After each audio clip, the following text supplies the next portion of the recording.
is this your process that you use on like Hold on, a majority of your stucco? I'm sorry, it is. So, who are you talking to? Well, our Diversified Brands that sells the caulking that you use, like the SherMax. Yes. Yes, so he's literally the sales rep and the technical support behind that caulking.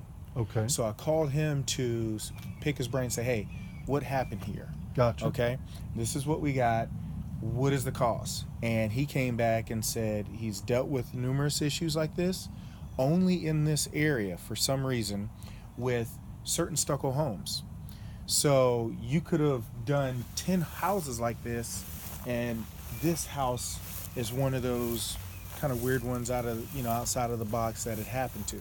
So that's why I was kind of asking. That's great you. news. Mm-hmm. Because, and I've been talking to Mr.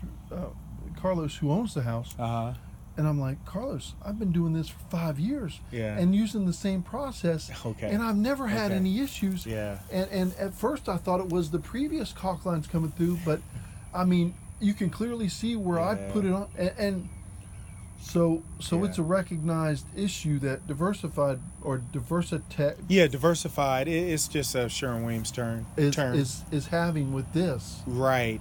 And only in isolated instances. So you could have done 10 houses on this block. And like you said, you've been doing it for 5 years, and this is like the first time you've seen it. So they don't know what it is. It could be a stucco mix. It could be something in the air. It could be whatever, because there's four different... because at first I thought I didn't let it cure fast enough, because SherMax says let it cure for at least 4 hours, up to 8 hours, depending on the humidity. I let it cure for 5 days. 5 days? 5 days. So it was solid. Had to be yeah. solid. Oh, yeah. And you know, he's sitting there, and his HOA's coming by, and they're just all on him. And it, you know, even if they weren't coming by, he has to pull into his property every single day, and it just looks like, you know, horrible. Yeah. So okay. So, well, at least knowing that, I mean, because, you know, I mean, it's everywhere that you prepped. Yeah. And I prep well. Yeah. I see that. It's a lot of work. I mean, yeah. I don't take the prep lightly. Right. Because you don't want a callback like this. Yeah. You do not want stuff like this. So we don't know what the cause is, but there's a fix. And what he said is worked out in the field.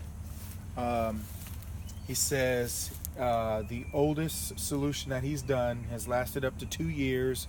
There's been no callbacks yet, but it's a 50-50 bleach water solution with a pump up bug sprayer, no pressure washing, okay? So you kind of hit that, because obviously this is, you know, mildew that's kind of coming through wherever the caulking is.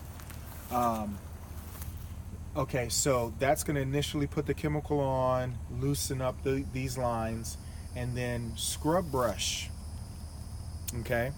And where needed, you might have to touch up, is what he was saying.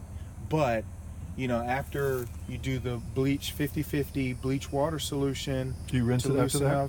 Yes, you rinse it after you scrub it, and then touch up where it's needed. If touch-up is needed, but you know, that's obviously going to be, you know, the solution right now.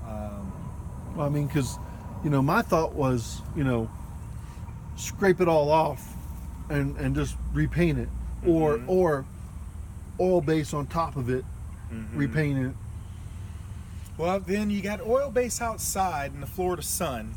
So yeah, that's a horrible you got over curing after a few years, and then absolute callbacks then. No, he's there.